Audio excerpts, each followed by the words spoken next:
नमस्कार दोस्तों, कर्मचारियों के लिए इस वक्त की सबसे बड़ी खबर है। महंगाई भत्ता को लेकर सरकार ने अपना फैसला सुना दिया है। साथ ही पेंशन में भी कई बड़े बदलाव किए हैं। इस खबर को हर कर्मचारी के लिए जानना बेहद जरूरी है। महंगाई भत्ता, रिटायरमेंट और पेंशन को लेकर बहुत ही बड़ी खबर है। दिवाली के बोनस को लेकर बहुत ही बड़ी खबर है, जो कि सभी केंद्रीय कर्मचारी, राज्य कर्मचारी और पेंशनरों को जानना बहुत ही जरूरी है। सभी कर्मचारी इस खबर को ध्यान से देखें। इस वीडियो में बड़ी खबर हैं जिन्हें आप विस्तार से जानेंगे, तो सभी खबरों को पूरा देखें। जान लेते हैं आज की पहली बड़ी खबर। जी हां, दिवाली से पहले उत्तर प्रदेश के राज्य कर्मचारियों को मिलेगा बोनस। जी हां, उत्तर प्रदेश के राज्य कर्मचारियों को दीपावली से पहले बोनस और महंगाई भत्ते का तोहफा मिल सकता है। बोनस देने की फाइल वित्त विभाग ने तैयार कर दी है। जी हां, कोरोना के चलते बोनस दिए जाने पर करीब 968 करोड़ रुपए का बोझ सरकार के खजाने पर पड़ेगा। बताया जाता है कि बोनस की अधिकतम धनराशि इस वर्ष 9,000 रुपये हो सकती है। जी हां दोस्तों, कोरोना के चलते योगी सरकार 9,000 रुपये से ज़्यादा राज्य कर्मचारियों को दिवाली का बोनस दे सकती है। प्रदेश के करीब लगभग 16 लाख अराजपत्रित कर्मचारियों को इस बार दिवाली बोनस देने की तैयारी है। बोनस की अधिकतम सीमा 9,000 रुपये तय हो सकती है। पिछले वित्त वर्ष की तरह इस बार भी बोनस की 75% धनराशि जीपीएफ खाते में और 25% नकद भुगतान किया जाएगा। इस प्रकार बोनस दिए जाने पर प्रदेश सरकार के खजाने पर करीब 1,000 करोड़ रुपए का भार पड़ेगा। पिछले साल राज्य सरकार ने बोनस की अधिकतम राशि लगभग 8,000 रुपये तय की थी। जी हां, दूसरी तरफ बुधवार को केंद्र सरकार ने केंद्रीय कर्मचारियों को 5% वेतन बढ़ाने के चर्चा को लेकर बड़ी घोषणा की है। केंद्र की घोषणा के बाद से राज्य के करीब 15 लाख कर्मचारी व अधिकारियों में उत्साह है कि माना जा रहा है कि कोरोना के बीच जल्द ही राज्य सरकार भी यहां महंगाई भत्ते दिए जाने की घोषणा कर सकती है। सूत्रों ने बताया है कि कोरोना के चलते नरेंद्र मोदी सरकार केंद्रीय कर्मचारियों का रोका हुआ महंगाई भत्ता दिवाली से शुरू कर सकती है। ये कर्मचारियों के लिए बड़ी खुशखबरी की खबर हो सकती है। अधिसूचना का इंतजार कर्मचारी कर रहे हैं, उसके बाद ही प्रदेश में भी अधिसूचना जारी हो जाएगी। हाँ, ये बड़ी खबर निकल के आ रही है कि नरेंद्र मोदी सरकार दिवाली के आसपास रोका गया महंगाई भत्ता फिर से वापस दे सकती है और राज्य सरकार यानी यूपी सरकार कर्मचारियों को महंगाई भत्ता के साथ साथ दिवाली का बोनस भी दे सकती है। साथ ही कर्मचारियों के लिए एक और बड़ी खबर है। दिल्ली सरकार कर्मचारियों के रिटायरमेंट वाले दिन उसकी फोटो वाली स्टैम्प टिकट करेगी जारी। जी हां, अभी तक रिटायरमेंट का मतलब पेंशन व बुढ़ापा सुरक्षित करने के लिए आर्थिक रूप से सुदृढ़ होना था, लेकिन अब रिटायरमेंट को थोड़ा वंडरफुल बनाने के लिए डाक विभाग ने नया आइडिया खोज कर निकाला है। इसे नाम दिया गया है हैप्पी रिटायरमेंट माई स्टेप, जिसके तहत दिल्ली सरकार के विभिन्न विभागों में कार्यरत कर्मचारी जब रिटायर होंगे तो उनकी वर्षों तक दी गई सेवाओं का सम्मान देते हुए उनकी फोटो वाली स्टैम्प टिकट जारी की जाएगी। इसकी सूचना दिल्ली परिमंडल के कार्यालय मुख्य पोस्ट मास्टर जनरल की ओर से सभी विभागों को दे दी गई है। Post master general Akhilesh Kumar Pandey ने विभाग को दिए गए पत्र में डाक विभाग की इस नई योजना हैप्पी रिटायरमेंट माई स्टैम्प को पेश करते हुए बताया गया है कि उन कर्मचारियों को रिटायरमेंट के बाद प्रस्तुत किया जाएगा। डाक विभाग इस स्टैम्प पर रिटायर होने वाले कर्मचारी के साथ साथ संस्थानों, कलाकृतियों, विरासत भवनों, प्रसिद्ध पर्यटन स्थलों, ऐतिहासिक शहरों, वन्य जीवन सहित जानवरों और पक्षियों आदि के चित्रों व कर्मचारियों की एक अंगूठे के बराबर की फोटो को प्रिंट करके देगा। इसके लिए संबंधित विभाग को अपने कर्मचारियों की रिटायरमेंट से पहले अंगूठे के बराबर वाली फोटो स्टैम्प शीट के लिए प्रस्तुत करनी होगी। जी हां, इसके जरिए विभाग जहां अपने कर्मचारी की रिटायरमेंट को यादगार बना सकते हैं, वहीं कर्मचारी खुद भी इसके लिए डाक विभाग से संपर्क कर सकते हैं। दिल्ली परिमंडल में डाक विभाग के सहायक अधीक्षक अरविंद कुमार ने बताया कि स्टैम्प छापने का सर्वाधिक डाक विभाग के पास है और इस स्टैम्प को रिटायरमेंट के दौरान कर्मचारियों से जोड़ने और उनके दिन को खास बनाने का प्रयास डाक विभाग द्वारा किया जा रहा है। हैप्पी रिटायरमेंट डे के तहत हमने एक स्कीम प्रस्तुत की है जिसे हैप्पी रिटायरमेंट माई स्टैम्प नाम दिया गया है। इस थीम में ऑफिशियली रिटायर कर्मचारियों की फ़ोटो स्टैम्प पर चित्रित की जाएगी। इसका रेट 300 रुपये रखा गया है और 12 स्टैम्प बनाकर डाक विभाग देगा। इसे विभाग व कर्मचारी दोनों अप्लाई कर रिटायरमेंट के दिन को खास बना सकते हैं। साथ ही कर्मचारियों के लिए एक और बड़ी खबर निकल के आ रही है। बिहार कैबिनेट की कई अहम निर्णय लिए गए हैं। आंगनबाड़ी सेविका का भत्ता बढ़ा दिया गया है। जी हां, मुख्यमंत्री नीतीश कुमार के नेतृत्व वाले बिहार मंत्रिमंडल की बैठक में कई बड़े महत्वपूर्ण निर्णय किए गए। आंगनबाड़ी सेविका का भत्ता 1150 से बढ़ाकर 1450 कर दिया गया है। मिनी आंगनबाड़ी सेविका को 900 के बजाय 1130 मिलेंगे। तालीमी मरकज वालों को 1000 की वृद्धि की गई है। रसोईया का भत्ता 500 से बढ़ाकर 650 किया गया है। किसान सलाहकार का भत्ता 1000 रुपया बढ़ा है। गैर सरकारी प्राप्त अल्पसंख्यक उच्च माध्यमिक टीचरों के वेतन में 15% की वृद्धि की गई है। 1 अक्टूबर से ईपीएफ का भी लाभ मिलेगा। अराजकीय संस्कृति विद्यालय के टीचरों के वेतन में 15% की वृद्धि की गई है। लोकसभा विधानसभा चुनाव में मजदूर चालक के घायल होने पर इलाज स्वास्थ्य विभाग कराएगा। चुनाव को देखते हुए स्वीप कंसल्टेंट के तौर पर ज्वाइंट सेक्रेटरी स्तर के अधिकारी की नियुक्ति को मंजूरी दी गई है। SC/ST कल्याण विकास मित्रों के भत्ते में 1200 की बढ़ोतरी हुई है। साथ ही रेलवे कर्मचारियों के लिए बड़ी खुशखबरी है। कर्मचारियों को मिलेगा पुरानी पेंशन स्कीम का फ़ायदा। भरना होगा ये फॉर्म। जी हां, भारतीय रेलवे ने अपने कर्मचारियों को बड़ी राहत देने का ऐलान किया है। रेल मंत्रालय की ओर से जारी किए गए निर्देश के मुताबिक ऐसे कर्मचारी या अधिकारी जिनका रेलवे में सिलेक्शन 1/1/2004 के पहले हो गया था लेकिन किसी कारण से सर्विस ज्वाइन नहीं कर पाए थे, उन्हें पुरानी पेंशन स्कीम का फ़ायदा मिलेगा। इस संबंध में दक्षिण रेलवे के नए निर्देश जारी कर दिए हैं। जी हां, पुरानी पेंशन के लिए मिलेगा सिर्फ एक मौका। जिन कर्मचारियों को पुरानी पेंशन स्कीम का फ़ायदा लेना है उन्हें सिर्फ एक मौका दिया जाएगा। दक्षिण रेलवे की ओर से जारी किए गए निर्देशों के मुताबिक जिन भी कर्मचारी को पुरानी पेंशन स्कीम का फ़ायदा लेना है उन्हें 30 सितंबर 2020 के पहले इसकी जानकारी रेलवे को देनी होगी। इस सुविधा के लिए रेलवे की ओर से एक फॉर्म जारी किया गया है जिसे भरकर जमा करना होगा। साथ ही रेल मंत्रालय लाया है एक नई पॉलिसी। रेलवे के एक वरिष्ठ अधिकारी के मुताबिक रेलवे बोर्ड की ओर से जारी की गई नई पॉलिसी के तहत ऐसे कर्मचारियों और अधिकारियों को न्यू पेंशन स्कीम में से ओल्ड पेंशन स्कीम में जाने के लिए वन टाइम ऑप्शन दिया गया है जिनका प्रशासनिक कारणों से जैसे एजुकेशन और पुलिस वेरिफिकेशन में देरी, मेडिकल में कुछ समस्या, कोर्ट केस सहित अन्य कारणों से ज्वाइनिंग में लेट हुआ हो। ये फ़ायदा सिर्फ उन कर्मचारियों या अधिकारियों को ही मिलेगा जिनका रिजल्ट और भर्ती की बाकी प्रक्रिया तो 31/12/2003 से पहले पूरी हो गई थी लेकिन वे नौकरी ज्वाइन नहीं कर पाए थे। ऐसे कर्मचारी जिन्होंने अपने निजी कारणों के चलते नौकरी ज्वाइन नहीं की थी उन्हें इस स्कीम का फ़ायदा नहीं मिलेगा।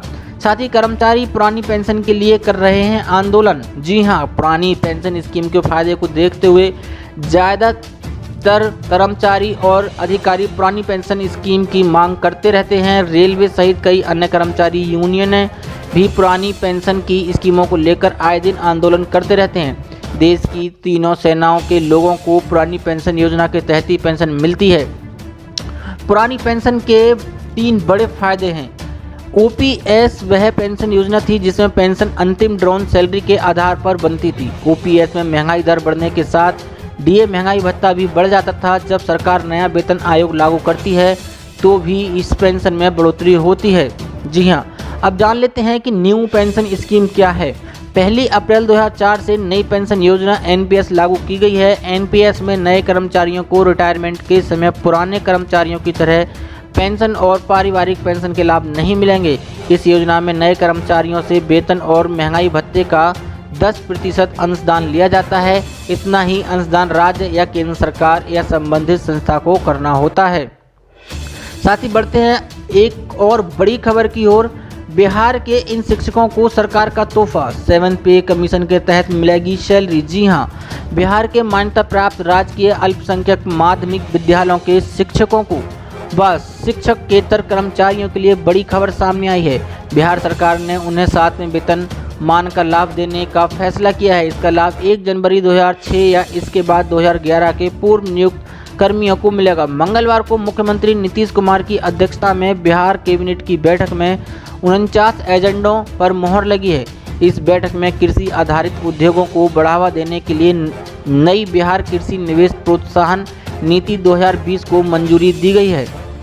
जी हां, बिहार विधानसभा चुनाव से पहले मुख्यमंत्री नीतीश कुमार ने पंचायती राज और नगर निकाय संस्थानों के नियोजित शिक्षकों के मूल वेतन में 15% की वृद्धि की है। 3.5 लाख शिक्षकों को 1 अप्रैल 2021 से ये लाभ मिलने लगेगा। यह पहला मौका नहीं है।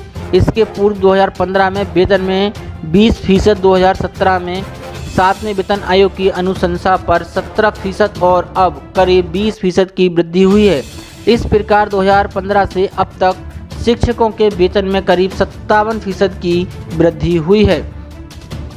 बता दें कि कुछ समय पहले बैठक में कोरोना महामारी को लेकर मेडिकल की पढ़ाई कर रहे मेडिकल छात्र छात्राओं को भी 1 महीने के वेतन के बराबर अतिरिक्त राशि देने का फैसला किया गया है। इसके अलावा पिछड़ा एवं अति पिछड़ा वर्ग कल्याण पदाधिकारी सेवा भर्ती एवं सेवा शर्त नियमावली 2020 के गठन के भी फैसले किए गए हैं। बैठक में कृषि आधारित उद्योग को बढ़ावा देने के लिए नई बिहार कृषि निवेश प्रोत्साहन नीति 2020 को मंजूरी दे दी गई है। सरकारी कर्मचारियों को सरकार ने तोहफा दिया है। 24 से 44% वेतन में वृद्धि कर दी है। सरकार ने सरकारी कर्मचारियों के लिए खुशखबरी दी है। इन्हें बम्पर इंक्रीमेंट मिला है। एक नए आदेश के तहत अब सभी शैक्षणिक अस्पतालों में 2500 से अधिक फैकल्टी सदस्यों के वेतन में 24 से लेकर 44% तक का इजाफा किया है। कोरोना संकट के बीच सरकार के इस फैसले से कर्मचारियों को बहुत ही फायदा होगा। यह फैसला तेलंगाना राज्य सरकार ने लिया है। इसके चलते अब यहां सारे सरकारी शैक्षणिक अस्पतालों के शिक्षकों का वेतन बढ़ जाएगा। इसके लिए एक आदेश जारी किया गया है। असल में इसके लिए लंबे समय से मांग की जा रही थी, जो आखिरकार पूरी कर दी गई है। यह निर्णय तब सामने आया जब यहां गांधी अस्पताल के डॉक्टर्स ने इस मसले पर हड़ताल पर जाने की चेतावनी दी थी। सरकार ने इनकी मांगें मान ली हैं, इसलिए अब काम बंदी जैसी कोई संभावना नहीं है। जनसत्ता की रिपोर्ट के अनुसार जारी आदेश के अनुसार 2866 फैकल्टी सदस्यों की सैलरी में 24 से लेकर 44% तक की बढ़ोतरी होगी। आदेश के बाद अब सहायक प्रोफेसर का वेतन 67,000 से बढ़कर 90,000 रुपये हो जाएगा। यह 34% इंक्रीमेंट है। इसी प्रकार एसोसिएट प्रोफेसर का वेतन 80,000 रुपये से बढ़कर 1 लाख रुपये हो जाएगा। यह 24% इंक्रीमेंट है। प्रोफेसर को 44% इंक्रीमेंट का लाभ मिलेगा, जिसके चलते उनका वेतन अब 1,25,000 से बढ़कर 1,80,000 रुपये हो जाएगा। सरकार द्वारा जारी आदेश के अनुसार यह बढ़ा हुआ वेतन सितंबर 2020 यानी चालू माह से ही नकद के रूप में लागू किया जाएगा। यह अक्टूबर में देय होगा। यूजीसी के संशोधित पे स्केल 2016 में वेतन के भुगतान के संबंध में अलग से आदेश निकाले जाएंगे। साथ ही कर्मचारियों के लिए एक और बड़ी खबर है। जी हां, केंद्रीय कर्मचारियों की रिटायरमेंट की उम्र में बदलाव का कोई प्रस्ताव नहीं है। जी हां, कार्मिक राज्य मंत्री जितेंद्र सिंह ने बुधवार को कहा है कि केंद्र सरकार के कर्मचारियों की सेवानिवृत्ति की आयु में बदलाव का कोई प्रस्ताव नहीं है। उन्होंने लोकसभा में एक प्रश्न के लिखित उत्तर में यह टिप्पणी की। मंत्री ने कहा, केंद्रीय कर्मचारियों की सेवानिवृत्ति की आयु में बदलाव का कोई प्रस्ताव नहीं है। राज्य सरकार के कर्मचारी संबंधित प्रदेशों की सरकारों द्वारा तय कानूनों एवं नियमों के दायरे में आते हैं। सिंह ने एक अन्य प्रश्न के लिखित उत्तर में कहा है कि पिछले साल 18.6 लाख से अधिक लोक शिकायतें मिली और इनमें से 16 लाख से अधिक का निस्तारण किया गया। बता दें कि सरकारी कर्मचारियों के प्री मैच्योर रिटायरमेंट की नीति और कर्मचारियों के परफॉर्मेंस रिव्यू के बाद जनहित में रिटायर करने के सरकार के फैसले के खिलाफ विरोध तेज हो रहा है। मांग की जा रही है कि सरकार वरिष्ठ कर्मचारियों की प्री मैच्योर रिटायरमेंट नीति को तत्काल वापस लें।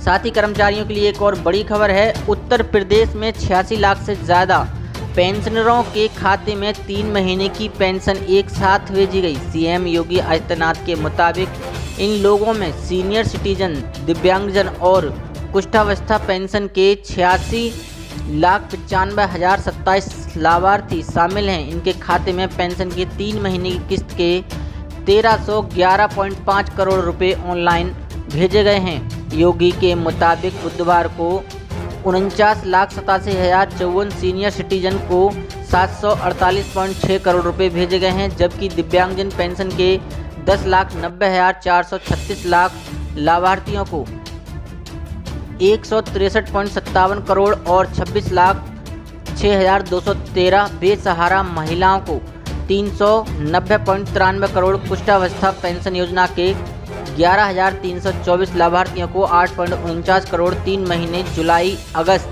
और सितंबर की पेंशन दे दी गई है। हर एक बेनिफिशियरी के खाते में 1,500 रुपये भेजे गए हैं। बता दें कि सरकार यह रकम इन लोगों को उनके खाने पीने के लिए देती है। यह केंद्र और राज्य सरकार की योजना का हिस्सा है। योगी के मुताबिक हमें पीएम का आभार जताना चाहिए, जिनके कारण आज हर एक बैंक खाते में सीधे रकम पहुंच रही है और बड़ी संख्या में लाभार्थी शासन की योजनाओं से लाभान्वित हो रहे हैं। इससे पहले भी यूपी सरकार ने इन पेंशनरों को एडवांस रकम दी थी। यह रकम सीधे बैंक खाते में डीबीटी से ट्रांसफ़र की जाती है। पेंशनर बैंक पासबुक या एटीएम के जरिए बैलेंस चेक कर सकते हैं। साथ ही कर्मचारियों के लिए एक और बड़ी खबर निकल के आ रही है। केंद्रीय कर्मचारियों और पेंशन भोगियों के लिए मोदी सरकार ने लिया है ये बड़ा फैसला। केंद्र सरकार के रिटायर कर्मचारी अब अपनी पेंशन भुगतान आदेश पीपीओ को डिजी लॉकर में रख सकेंगे। केंद्र सरकार ने पेंशन भोगियों को पीपीओ की ओरिजिनल प्रति के ना होने पर इसकी ई प्रति को मान्य कर दिया है। रिटायर होने वाले कर्मचारियों को तभी पेंशन मिलती है जब सरकार की ओर से इस नंबर को जारी किया जाता है। पेंशन एवं पेंशनभोगी कल्याण विभाग ने यह पाया है कि कई पेंशन भोगियों ने समय के साथ साथ अपनी पीपीओ की मूल प्रति को खो दिया है, जिसके बाद उन्हें पेंशन से जुड़े कार्यों को करने में दिक्कतों का सामना करना पड़ता है। कोरोना संकट में रिटायर होने वाले कर्मचारियों को भी पीपीओ की मूल प्रति पाने में परेशानी और देरी हुई थी। इन सभी बातों को ध्यान में रखते हुए सरकार के इस फैसले से रिटायर होने वाले कर्मचारियों और पेंशन भोगियों को बड़ा फायदा पहुंचने वाला है।